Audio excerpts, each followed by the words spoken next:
I want to talk to you today about a sin that I was a slave to, that I was in bondage of for many, many years of my life. A sin that tore my whole life apart several times over. The only thing that worked to free me from the sin is Jesus Christ. I hated the moment we found out that we had to come back. And the only thing I could think of is go back to what I knew, and that was alcohol. Back then I just did the things that felt right at the moment. I didn't care about long-term effect those things had. I just did it because it felt good, because it was dark. Everything was dark about my life, and when it gets that dark, you just want to fix it with small, light things. But the problem was back then, those things I did were just as dark.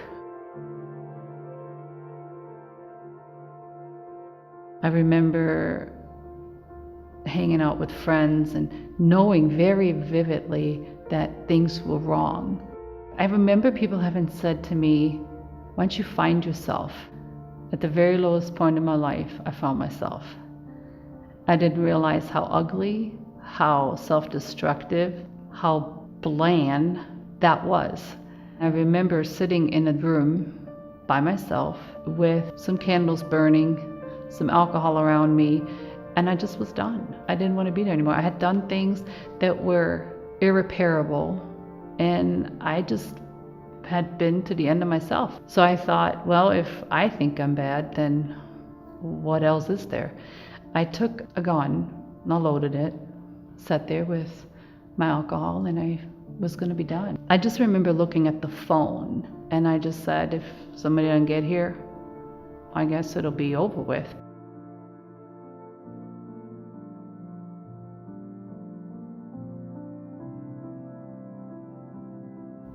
After a while, I said, counsel, it just didn't feel right. It just kept talking about me. So I went back to what I knew, and that was finding help outside of me. And I went to the Catholic Church, and I sat in the very, very back of the church. I just remember looking at a cross,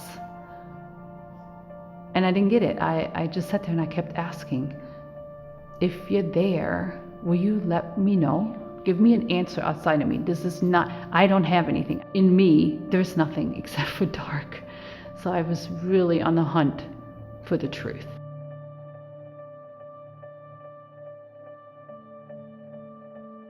Actually, an old partying buddy, she said, why don't you come to church with me over here? And I did. I went with her one Sunday, and she never came back, and I stayed at that place.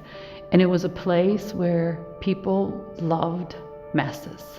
I had met this beautiful friend at my new job, and she was a Christian. I had, at that point, committed to become a Christian, and she was mentoring me. She was giving me the food, along with this pastor at this new church. The old was being totally remade into something new, and I didn't have to move out of me. I was still who I was, but God was working in there.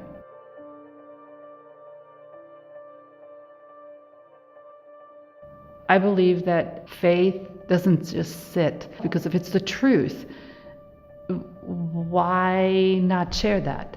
And if God is truly who he says he is, if he truly changes us like he says he does, then I have to say something. I have to do something. It's such a big part of my life.